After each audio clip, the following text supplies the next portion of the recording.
नमस्कार दोस्तों, धार्मिक ज्ञान कथा चैनल में आपका स्वागत है। दोस्तों, आज हम आपके लिए विष्णु जी के एक सच्चे भक्त की कहानी लेकर आए हैं। कृपया करके कहानी को पूरा जरूर सुनिए, आपको जरूर पसंद आएगी। कमेंट बॉक्स में श्री हरि विष्णु जी अवश्य लिखें। एक गांव में भोला नाम का एक गरीब ब्राह्मण रहता था। उसे शास्त्रों का बहुत ज्ञान था। उसके पास गांव का कोई व्यक्ति कुछ पूछने आता था तो वह उसकी परेशानी का उपाय बता देता था। एक दिन उसकी पत्नी सुधा ने कहा, सुनो जी, आप जो सबको उपाय बताते रहते हो, यह सब लोगों को मूर्ख बनाते हो या इस सब में कोई सच्चाई भी है? भोला कहता है, तुम मेरी धर्म पत्नी होकर मेरी शिक्षा पर प्रश्न चिन्ह लगा रही हो। मेरी बात कभी झूठी नहीं होती। सुधा कहती है, तो फिर अपने लिए कोई उपाय क्यों नहीं करते? तुम्हें दिखाई नहीं दे रहा हम कितने गरीब हैं? भोला कहता है, अमीरी गरीबी की माया तो मेरे श्री हरि जाने, लेकिन एक बात है, उन्होंने आज तक हमें भूखा सोने नहीं दिया। सुधा कहती है, एक दिन ऐसा भी आएगा कि गांव में आपको कोई नहीं पूछेगा, तब भूखा ही सोना पड़ेगा। इसी तरह भोला भगवान विष्णु की भक्ति में लीन रहकर गुजर बसर कर रहा था।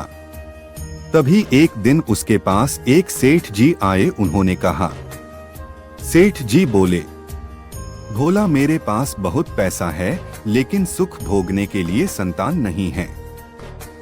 मेरा क्या कसूर है जो मुझे संतान का सुख प्राप्त नहीं हो रहा है? भोला ने कहा, सेठ जी, आपके पिछले जन्म के कर्मों के कारण आपके घर में संतान नहीं है। पिछले जन्म में आप एक शिकारी थे। आपने एक चिड़िया को मार दिया था। वह अपने बच्चों के लिए दाना लेने गई थी, जिससे उसके बच्चे भूख से तड़प कर मर गए। इसी कारण इस जन्म में आपको संतान का सुख नहीं मिल पाया है। सेठ जी ने कहा, पंडित जी, कोई तो उपाय होगा। भोला कहता है, सेठ जी, जब आपके पाप कर्म समाप्त हो जाएंगे तो आपको यह सुख मिल सकता है। इसके लिए इंतजार करना होगा। सेठ जी कहते हैं, मैं आपका घर धन से भर दूंगा, किंतु मेरे घर में संतान होने का उपाय बता दीजिए। दोस्तों, यह सुनकर भोला को गुस्सा आ गया। उसने कहा, तुम मुझे धन से खरीदना चाहते हो? चले जाओ यहाँ से। उसके जाने के बाद सुधा ने कहा, जब वह सेठ धन देने को तैयार था तो तुम्हें क्या हो गया था? उसे उल्टा सीधा कुछ भी उपाय बता देते। दोस्तों, भोला कहता है, श्री हरि विष्णु का भक्त हूँ, झूठ बोलकर पाप की कमाई नहीं कर सकता। यदि तुम्हें मेरे साथ रहना है तो रहो, नहीं तो चली जाओ यहाँ से। यह सुनकर सुधा को बहुत गुस्सा आया, लेकिन वह कुछ नहीं बोली और चुपचाप अपने घर के कामों में लग गई। जिस दिन से वे सेठ जी गए, उस दिन से गांव वालों ने भोला के पास आना बंद कर दिया, क्योंकि सेठ जी ने पूरे गांव में जाकर कहा कि वह तो लोगों को मूर्ख बनाकर पैसा ठगता है। ऐसी बातों को सुनकर गांव वाले भोला का विरोध करने लगे। कुछ समय के बाद भोला और सुधा की भूखे मरने की नौबत आ गई। तब सुधा ने कहा, मैंने तुम्हें कितना समझाया, लेकिन तुम तो अपने विष्णु भगवान के चक्कर में पड़े हो। अब जब हम जिंदा ही नहीं रहेंगे तो भगवान जी की पूजा कैसे करोगे? कुछ और दिन बीत गए। अब दोनों से उठा बैठा भी नहीं जा रहा था। वे दोनों अपने घर में लेटे हुए थे।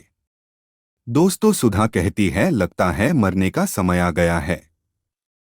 तब भोला कहता है, मुझे तो लगता है भगवान से मिलने का समय आ गया है। तू भी आखिरी समय में भगवान श्री हरि का ध्यान कर ले। भोला और सुधा दोनों श्री हरि भगवान विष्णु का ध्यान करने लगते हैं। उसी समय भगवान श्री हरि विष्णु उन्हें दर्शन देने के लिए प्रकट हो जाते हैं। भोला कहता है, भगवान, अब तो हमारे अंदर इतनी भी हिम्मत नहीं कि आपके श्री चरणों में प्रणाम कर सकें। अब तो आप हमें अपनी शरण में ले लीजिए। भगवान विष्णु कहते हैं, तुम मेरे ऐसे भक्त हो जो बिना किसी लालच के मेरी भक्ति कर रहे हो। इस कारण तुम्हें इसी संसार में रहकर कर धर्म की शिक्षा देनी है। तभी भगवान विष्णु की कृपा से भोला और सुधा दोनों पूर्ण रूप से ठीक हो जाते हैं। दोनों को भगवान विष्णु आशीर्वाद देते हैं। विष्णु जी कहते हैं, मेरी कृपा से तुम्हें अन्न धन की कभी कमी नहीं होगी, आज से तुम्हारा केवल मेरी भक्ति करना है। ऐसा कहकर भगवान श्री हरि अंतर्ध्यान हो गए। तो दोस्तों, हम आशा करते हैं कि आज की कहानी आपको जरूर पसंद आई होगी। अगर आज की वीडियो पसंद आई है तो प्लीज चैनल को सब्सक्राइब करिए और वीडियो को लाइक और शेयर जरूर करिए। धन्यवाद दोस्तों।